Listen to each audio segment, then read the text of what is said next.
Շնորհակալություն ազգային ժողովի մեծարգո նախագահ, հարգելի գործընկերներ, այսօր մայիսի 8-ն է եւ երկրապահի օրն է։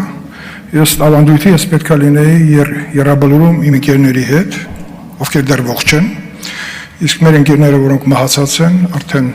գտնվում են ներքևում, դարձել են պահապան հրեշտան այս երկրի, մեր երկրի։ Եվ դրա համար չեմ գնացել, որպեսզի տիկին դատախազի զեկույցը լսեմ եւ լսեմ ինչ կա հոկտեմբերի 27-ի գործի հետ կապված։ Մարտի 1-ով հարց չեմ տվել։ Եվ տիկին Վարդապետյան, եթե հիշում եք, անցյալ տարի եմ տվել այդ հարցը, նախանցյալ տարի եմ տվել, եւ ձեր հետ առաջին հանդիպման ժամանակ անձամբ ինձ հետաքրքրել էր ձեր մոտեցումները կարևորագույն երկու չբացահայտված գործերի՝ հոկտեմբերի 27, մարտի 1, եւ դուք ես չեմ սխալվի, եթե ասեմ, որ դուք ասիք, որ դա մեր երկրի պատվի գործն է։ Դա ճիշտ է։ Հոկտեմբերի 27-ը մի ոչրագործություն էր, որի չբացահայտումը մեզ ոչ մի լավ տեղ չի տանելու։ Հրանտ Մաթևոսյան, հոկտեմբերի 27-ը պետքա բացահայտվեր հոկտեմբերի 28-ին։ Եվ այդ որդը պետքա մեզ չհոշոտի ամեն օր, ամեն տարի։ Շատ խորը իմաստ կա, այո, 28-ին բացահայտված լիներ եւ վերջանար։ Մենք իրար մեջ պետքա ճշնամիներ էլ ման չգայինք։ Բայց այսօր այդ վիճակն է, մինչև բացահայտված չի։ Ես երբ որ մի դրվագ հնչեցրեցի եւ այսօրվա իմ բանը այդ մի դրվագն էր մինչեւ Եղոյանի ուրեմն հնչեցրած դատախազության տիրույթում գործող գործողությունների միջավայրի մասին շատ մտահոգիչ բան ասեց։ Ես ակնկալում էի, որ 27-ի հետ կապած դուք պետքա ոչ թե հիշատակեք նախաքննության գաղտնիքները, ես շատ լավ գիտեմ դա ինչ բան է, իմ ամբողջ կյանքը այդ գաղտնիքների միջով անցել է, գիտակից, պաշտոնավարման ընթացքում։ Այստեղ բայց բաներ կան, որ նախաքննության գաղտնիքին չէր առնչվում։ Եվ վերջին հաշվով այս հարցը ես ձեզ պետք է տայի, այլ ոչ թե Աղվան Հովսեփյանին։ Ոնց եք պատկերացնում, եթե Աղվան Հովսեփյանը լիներ գլխավոր դատախազ եւ իրեն այսպիսի հարց հնչեցվի հոկտեմբերի 28-ի հետ կապված։ Ինչու՞։ Որտեղ այդ ժամանակ դատարանում Աղվան Հովսեփյանն էր հիմնական մեղադրողը դատախազական խմբով, ճիշտ է։ Ճիշտ է։ Եվ դրանից հետո, երբ որ 18 թվականը եղավ, գործող դատախազը Արթուր Պետրոսյանն էր, եւ մեր ակնկալիքները ինձանից էլի 27-ի, ինչպես Արթուր դատել, էլի չեղավ։ Հիմա երբ որ արդեն դուք եք նշանակվում, ես միշտ այն պատկերացումն եմ ունեցել, որ երկրի առողջացման արդարացման մեջ գլխավոր դատախազի ինստիտուտը ամենակարևոր ինստիտուտն է։ Նույնիսկ իմ հրապարակային ելույթներից մեկում հիշատակեցի Իտալիայի Ֆալկոնեի հանձնաժողովի, նույնիսկ ֆիլմ կար շատ լավ, որտեղ այդ հանձնաժողովի արժե դրված էր խնդիր մաֆիայի ձեռքից երկիրը փրկել եւ դատախազությունը պետք է աներ համբասան իր կառույցներով։ Ճիշտ է, այնտեղ մեծ մասին գնդակահարեցին, բայց դա չի խնդիրը։ Խնդիրը պետական խնդիր լուծելն էր։ Հիմա դատախազության հետ կապված 27-ի հետ կապված հիմնական կարևոր վկաների մեծ մասը մահացել են, շատ տարօրինակ ձևով։ Մեկուսարանում էլեկտրիկը մահանում է էլեկտրահարվելով, քերին մահանում է իրան կախելով։ Էդի Գրիգորյանը այդպես էլ այնց շատ լավ միջավայրում շարունակում է ծմադ մնալ մեկուսարանում։ Ինչ է կարծում տիկին դատախազ, եթե մեծ ուժեր չլինեին այս ամենի հետևում, այսպիսի տարօրինակ մահացության դեպքեր կլինեն, Մովսիսյանը ավտովթարից։ 12 թվականին, երբ որ ես Միացյալ Նահանգներում էի Տիգրան Պասկևիչյանի հետ եւ Հայաստանի կորսված գաղտնի մարտի 1-ի հետ կապված, պատահաբար ես տեսնում եմ Տիգրան Նազարյանին սրճարանում, պատկերացնում եք ին վիճակը։ Տիգրան Նազարյան կարևորագույն վկա, հմեք, Տիգրան Նաղդալյանը սպանվեց։ Լավ, այս հարցերը այնքան շատ պարարտողատալի բացահայտման համար, որ այստեղ նախաքննական գաղտնիքով ասել հիմա բան չանենք, որտեղ անջատված մասով քննություն է գնում։ Իսկ տեղյակ եք, որ նախաքննությունը իրականացնող մարմնում ուժեղ պրոֆեսիոնալ թիմ կար ձևավորված քննիչների, Եղոյանի հայրն էլ երջանկայի շտակ այդ խմբի մեջ էր։ Շատ կարևոր գործեր ա քննել Եղոյան։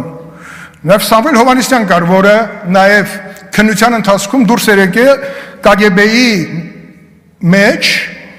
մասնակցության դրվագը բացահայտելուց։ Սամվել Հովհաննիսյանի նկատմամբ գլխավոր դատախազ Աղվան Գառնիկիչը քրեական գործ հարուցեց։ Սրանք ինֆորմացիաներ են, եւ ես ինձ համարում եմ նաեւ ինֆորմացիայի կրող, որ հիմա այստեղ պետք է հնչեցնեմ եւ անընդհատ պետք է առաջարկել եմ եւ այդ քննչական խմբի բոլոր անդամները շատ կարևոր խորհրդատուներ պետք է լինեին այսօրվա անջատված մասի գործը հաջողությամբ ավարտելու համար։ Օրինակ ես չգիտեմ, Սամվել Հովհաննիսյանի մասին ձեզ ասել եմ, կանչել եք այդ մարդու գիտելիքներից սկսած հիշողությունը, թե ինչի համար իրան մեկուսացրեցին։ Գիտեք, որ մեկուսանում ստի դետեկտորի հետ կապված Ալիկ Հարությունյանին հոգեմետ դեղ է ընտրվել, ով էր տվել։ Ալիկ Հարությունյանը ես այսօր հնչեցրեցի Փարիզում է, ոնց։ Ուրա Սամվել Ուզունյանը, ոնց։ Հաջողությամբ փակել են Հայաստանի սահմանը։ Դե գնացեք գտեք։ Գտնելու համար մեր երկիրը ունի այսօր բոլոր հնարավորությունները որպես պետություն։ Վերջում նոր կառույցներ ենք ստեղծել, արտաքին հետախուզություն, օպերատիվ կառույցներ, արտաքին հակահետախուզություն հիմա կստեղծվի։ Սրանք կառույցներ են, որ պետության եւ մեր ժողովրդի հիշողության մեջ մնացած կարևոր գործերը օր առաջ բացահայտեն։ Հոկտեմբերի 27-ը պետք է բացահայտված լիներ հոկտեմբերի 28-ին։ Այսօր 25 թվականն է, մայիսի 8, Երկրապահի օր։ Չեմ գնացել, ինչ պետք է ասել, ես Վազգեն Սարգսյանի գերեզմանին նստելուց, խումբ վառելուց։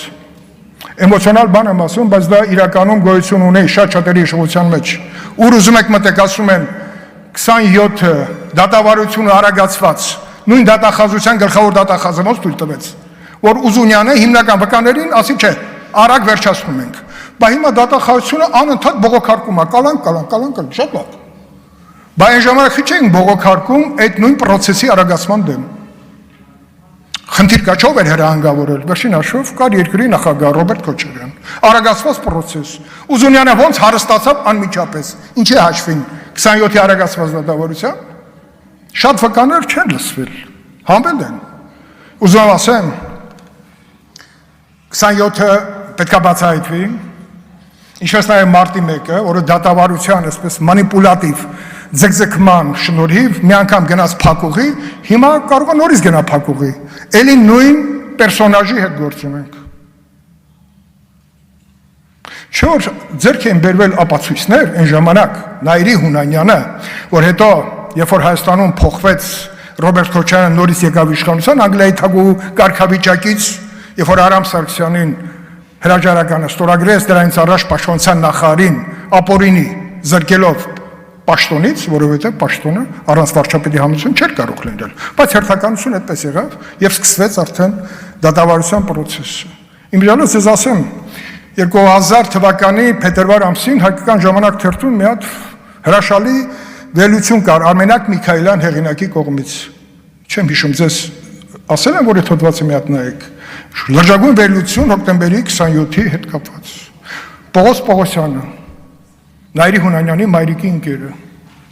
փողատվե որ ավտոմատ առն, մահացավ, սա մահացնում են, բայց այսօր շատ կարևոր վկաներ կան, որ Հայաստանում չեն։ Ինչ են կանում, որ վկաներ այստեղ լինեն։ Հա, կարելի ասել նախաքննության գաղտնիքի տենելով, չենք ասում մարմինները ինչ են եղել, բայց մի դրվագ էլ հիշեցնում, տիկին դատախազ։ Նայիրի Հունանյանը, երբ որ հայտարարեց արդեն Ռոբերտ Քոչարյանի նորից իշխանություն գալուց հետո, որ ճնշումների միջոցով է իրենից ցուցմունքներ վերցվել, Փահլավունի փաստաբանի ներկայությամբ հարց է տրվել։ Այն ինչ որ վերցվել է ճնշումների միջոցով, դրանք արժանահավատ էին թե ոչ, ասեց այո։ Կարդացեք, բոլոր հատորները ձեր մոտ են։ Ինչ է դա նշանակում։ Նարի Բադալյան թերթերից մեկում հրապարակում գծված էր կամուֆլյաժ դրանից առաջ։ Սրանք դրվագներ են, որոնք ամբողջացնում են։ Չի կարա 27-ը օր առաջ բացահայտված չլինի։ Ես ասեմ, անձամբ ես այստեղ եմ եւ անընդհատ այս պայից սկսած, որտեղ այսօր ես բավարարած չեմ, դուք 5 րոպե շուտ վերջացրեցիք եւ որևէ բառ հոկտեմբերի 28-ի մասին չեք ասել։ Որևէ բառ։ Մեզ եք խնայում, չէ, չխնայեք, գոնե ինչ չխնայեք։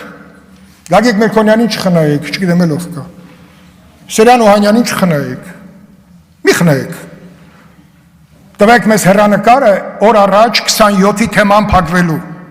բայց իրական բացահայտում է պետք մեզ, որտեղ վկաները դեռ կան, կարևոր վկաներ, իսկ մահացածների առկայությունը հնարավորություն է տալի գտնել ինչ ուժեր կարային լինեին սրա հետևում, դրանք շատ ազդեցիկ կարային լինեին, ափսոս Հրաչ Հարությունյանը մահացել է, որը նաև օպերատիվ ապահովումներ ապահովում 27-ի գործի։